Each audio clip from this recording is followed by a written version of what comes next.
Welcome to the podcast of St. Andrew's Anglican Church, Colton, Alabama. When we were living in Texas, I never once bought a lottery ticket, although they were available to purchase.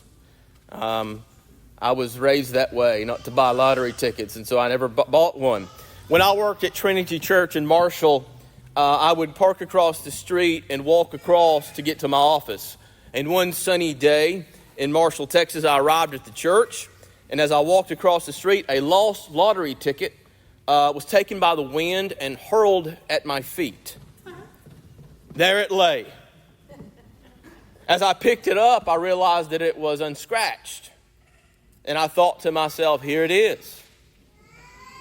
All my faithfulness to the Lord over the years is going to pay off. I never once spent a dime on those wicked things, and now the Lord's going to reward me. I went into the church, went into my office, and scratched it off, and it revealed a winning ticket of $5 whole. I think that was the number. Do you remember? It's $5, $10, maybe at most. I think I just kind of chunked it. It wasn't worth even sending in to Austin to obtain the $5 or whatever it was. Not the prize I was expecting from the Lord. Nevertheless, in that brief moment, I was enthralled by the idea of winning big. This is the reason why people do things like this, buy the lottery tickets. Greed drives them to it. We shouldn't be deceived by the fact that evil spirits constantly work to pull us into things like greed. I have no doubt in my mind, I don't think it necessarily was a test from the Lord. I really think it could have been something the evil one was throwing away. Because in that moment, I was kind of drawn into greed. Just briefly, of course. With most people, it's really not too hard for them to be drawn into things like this. To be, there's little resistance to it. In today's reading from Acts, the apostles run into a slave girl. It's not just any working class girl. It's a girl who can gain wealth by fortune telling. She has the ability because of a demonic spirit. And I will talk about this spirit momentarily. We would like to imagine that there is no connection. I think we like to imagine this because it's uncomfortable to really sit with the reality. It's uncomfortable for us to understand there is a connection between the spiritual realities, the spiritual world, and the things that we do in our private lives. The things that we do when no one's looking, or when people that we know aren't looking at least. Much of what we do in private reflects on what is going on in our hearts, especially how we obtain money and how we spend it. I want to reflect this morning on what I will call the Pax Americana. Now, others have already coined this term, so I'm kind of stealing it and using it for my own purpose. But if you know a little bit about politics and history, you know that others have used this term to describe post-World War II America's relationship to the rest of the world. That's not really how I'm using it this morning. Today I want to compare us to ancient Rome and how it enables our own culture, our society enables us to indulge in sinful acts that destroy our souls. I think a lot of people have believed lies about America's relationship to the Christian faith. For example, I think many Americans think that law and sin are the same thing. I want you to think about this for a moment. Law, American law, and sin are not the same thing. This is false. In our country, there are things that are evil that are lawful. This can create the illusion that being a good American will get you to heaven, or being a good Christian, or being a good American and being a good Christian are the same thing. They are not the same thing. This is not true. Most people are aware that the Roman Empire was driven by its Pax Romana. That's Latin for peace of Rome. The peace of Rome, any alternative to the status quo, was seen as a threat. The peace and welfare of the state were above all things. Religion and politics were inseparable in Rome, and the demonic had a grip on both of those things. In Acts 16, the apostles Paul and Silas were in the Roman colony of Philippi. And by the way, it seems that Luke, the writer of Acts, is with them because he keeps saying we and us in first person plural. So it seems it's Paul, Silas, maybe a few other people. And Luke, he says we. And here in Philippi, the demon-inspired slave girl had followed them around and yelled at them for several days. This is one of those points in Acts that I can't help. God forgive me, I can't help but laugh a little bit and chuckle. Because it says right here in Acts 16, verse 17, she followed Paul and us, crying out, "These men are servants of the Most High God, who proclaim to you the way of salvation." Maybe at first they appreciated the free advertisement because they seemed to put up with it for a few days at least. But for whatever reason, they were eventually annoyed, or at least Paul was annoyed. Putting up with the demon soon wore off on the Apostle Paul. It's interesting because the Greek word here seems to communicate that he was kind of pushed to his limit.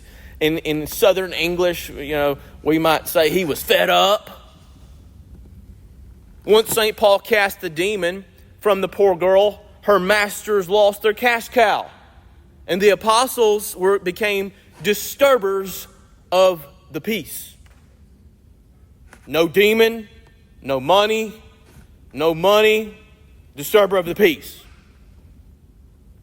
Our story from Acts communicates something I think has often been repeated in church history, is that a lot of people can put up with people who just run their mouth, right? People will put up with us talking about Jesus. People will put up with people preaching about how Christ is Lord and calling others to repentance. But once the gospel affects business, now that's something that can't be tolerated. Once the gospel of Jesus Christ starts changing things in a society or requires of society to change, well, this is a problem. This is where the rubber meets the road, isn't it? Once the Spirit starts chipping away at those things that destroy the human soul, trouble will follow. Once the church starts to bring troubled souls to healing, those who love their sin will react against the church. We are far removed from ancient Rome and its Pax Romana, but the church in our society shouldn't fall asleep to the fact that it can get sucked into what I call the Pax Americana. In many ways, it has. How do the demonic work in our culture to harm us? In what ways do the forces of evil work to destroy us and our souls? Before we reflect on that, or even think about that in general, or answer that question, I want to think about the demon and the slave girl. What about this demon? Well, Luke tells us that the slave girl had a python spirit. That's the literal translation. Most of the time in our English translation this morning, it says spirit of divination. Why is it translated that way? Well, in Greek mythology, the python, the Pythian serpent, was a spirit of divination and was said to have guarded the oracle at Delphi. But the Greek god Apollo destroyed the serpent, and Apollo obtained its gifts, its spirit of divination, its power of divination. So the priestess, the female priestess of Delphi at the temple of Apollo, would give oracles and receive money and gifts for the oracles, for her fortune telling. Among several things, Apollo the Greek god was known for several things: music and dance, healing, archery, lots of things. But this is the way in which he is known for being the god of divination and prophecy. In telling us that the girl had a python spirit, we are told here that the demon empowered her to foretell and predict the future. One like was found at Delphi. Evil spirits have always worked to promote false religion. That's one of the main things they do in our world, is promote false religion. Try to pull people away from true religion, the true God, Christ. They also create an illusion that the gods or God are blessing the nation and the evil empire. They work at trying to deceive and make people think that the gods are blessing Rome and the empire. There are several ways the demonic work through the Pax Americana, as I'm calling it. We are free to gain wealth in lots of different ways that the Bible would call unrighteous. And this is important to reflect on this morning. We don't have oracles like the oracles at Delphi. Now, you can probably drive around here. I used to live at, or go to school at West Point and was a member of a church at West Point, so I kind of know there was one close by there. And we were kind of crazy. We were what you call holy rollers as 18-year-old Baptists. One time, me and a couple of my friends stopped there to share the gospel with her, believe it or not. But, we don't have really lots of people, we might say around here, who are deceiving people in this way and are working. But we do have lots of other things that we can get pulled into. There was one I was reflecting on recently because of this time of year I'm watching in the NBA playoffs. I've always loved basketball since I was a kid. And so the NBA playoffs is something I pay attention to this time of year. We don't have oracles at Delphi, but we do have betting lines. We have sports betting, and it has taken over our country, taking over a lot of young males. I remember when I was growing up watching sports, watching basketball and football on television, I never once heard anything about betting lines on the television. But now it's all over TV and apps. They even put the advertisements on the courts and the fields. About 1/5 of Americans, 1/5, according to the stats, have placed an online bet. And that's not including dog races and horse races. According to the stats of this past year's Super Bowl, 1/4 of Americans, 1/4, that's 25%, placed a bet on the Super Bowl. Over $1.3 billion spent on gambling on the Super Bowl. The explosion of online betting will have terrible consequences in our society. Maybe they're not being felt yet, but they will be. Because that leads to addiction to online gaming. Really, this addiction is a form of greed. And it leads people to be enslaved to debt.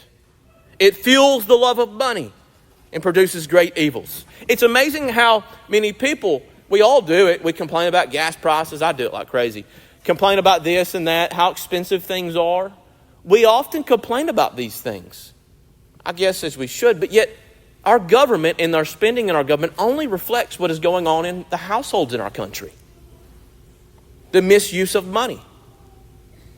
The government just seems to be a reflection of what's going on in our homes throughout the nation. Now, the demons can give short-term success. But in that process, they are working to steal, kill, and destroy. Like the demon in Philippi, they even give lip service to the one true God. And to its salvation the church proclaims. They can talk, bring attention to the salvation the church proclaims, and still be working to undermine Christ and undermine His people and enslave them to things like greed. Now, before you start thinking, oh my goodness, Father Scott, he's now resorted to being a party pooper priest. Let me say that what motivates me this morning to say these things is not some backwoods opinion or some hillbilly political opinion, because you may think of me that way, but the health of our souls in our church and an awareness of how the evil spirits work. We live in a time period where a lot of people call themselves recovering fundamentalists. Some became atheists or agnostics or joined some other kind of denomination, Christian denomination, than what they grew up in because they grew up in fundamentalist denominations. Some have thrown off these old denominations and became what they call non-denominational. And most non-denominational megachurches bill themselves as fun Christianity rather than fundamentalist. Now some become Anglicans for this same reason, unfortunately. because we are, in a good way, not burdened by weird moral restrictions or weird doctrines that other people have, right? Wilma just said earlier, I kind of laughed. She said something about other folks in other churches being offended by bringing in a bottle of water. I mean, there's lots of weird churches out there that do not have what we call fundamental historic Christian doctrines. And a lot of us are here for that reason. We want to be in touch with historic Christianity, okay? And because Anglicanism isn't burdened by all those things.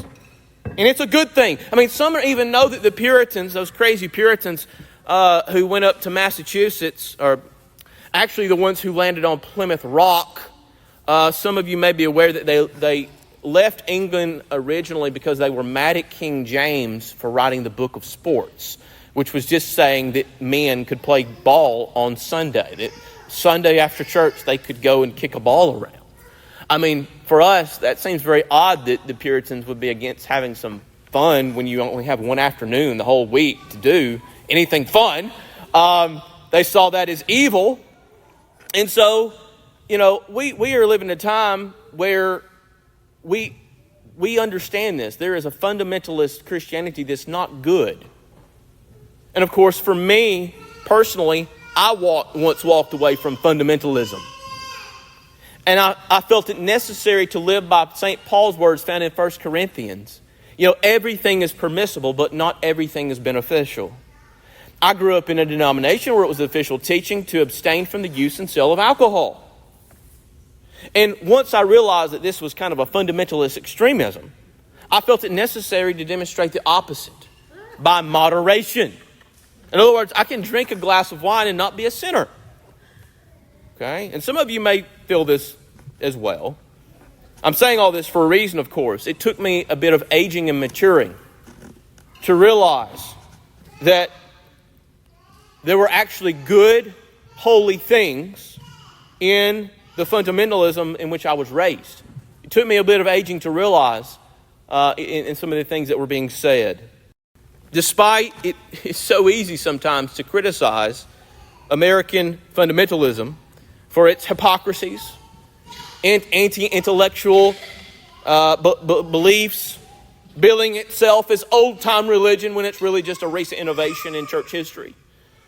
Among other things, the Christianity that a lot of us inherited, especially here in the American South, was right about a lot of things, maybe for the wrong reasons, but was right about a lot of things and the dangers. I think of my grandpa when I think about this because he was just one of those southern country boys that was a Baptist preacher, never educated. But you know what? He was the one who told me to go to school. He was the one who said, son, go learn all you can. Go study all you can. And I think about my grandfather who drove around a maroon Ford truck. Maroon Ford truck. And on the back was a sticker, a bumper sticker. A white bumper sticker in capital red letters said, no lottery.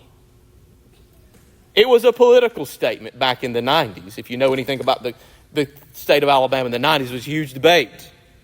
It was a political statement, but it was because he understood the spiritual consequences of gambling. Wherever casinos go, crime increases, drug increases, divorce increases, and abuse of all kinds increases. Does this sound familiar? The evil one seeks to kill and destroy. From the middle school until the time I graduated high school, I had a friend who predicted football games with me. I would write out all the week's games on a piece of paper. High school, local high school sports, and college. I would write them all out. And me and him, we would predict all the scores. And we became very good at it. Like sometimes I would get the score exactly right. We were very good. And so when Jessica and I were dating and she started working with a bookie, I thought to myself, it's time for me to cash in on all my football knowledge. And the Lord taught me a lesson through this young foolishness because I had got to the point where I threw off the fundamentalism and thought now I'm free to do things in moderation. The Lord taught me a lesson. Every single week, I missed by a few points in one particular game. She can testify to this. It was all every week like a field goal.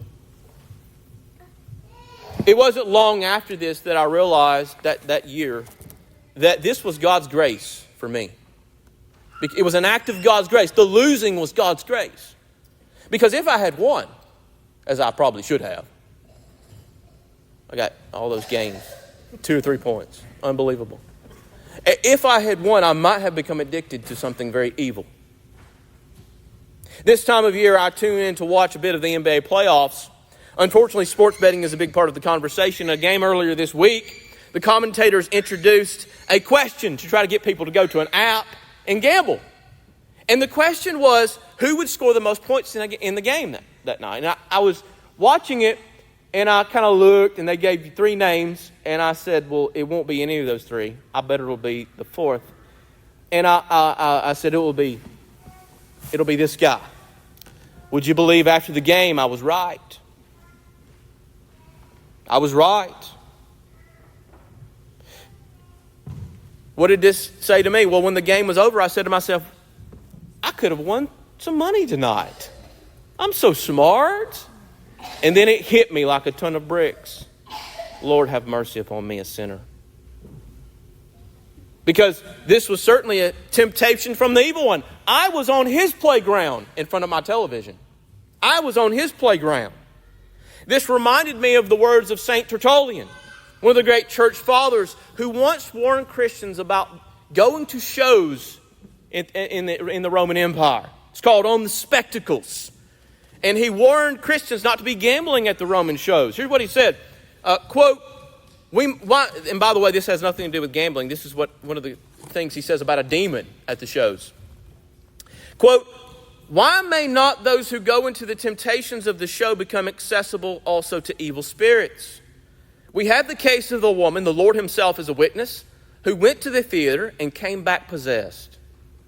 In the outcasting accordingly, when the unclean creature was upbraided and having dared to attack a believer, he firmly replied, quote, in truth, I did it most righteously, for I found her in my domain. End quote. Now, I find this fascinating because Tertullian notes that the demon defended itself by saying, she came to my territory. She came to my playground. We should be cautious about where we go and who we listen to, because it may be the devil himself. Tertullian says there in that same paragraph of that what I just quoted, that Christians have died because they started keeping company with the devil. Do not be deceived this morning, brothers and sisters. I do not come to you as some uneducated fundamentalist with some agenda that's backwards and hillbilly, even though I am one.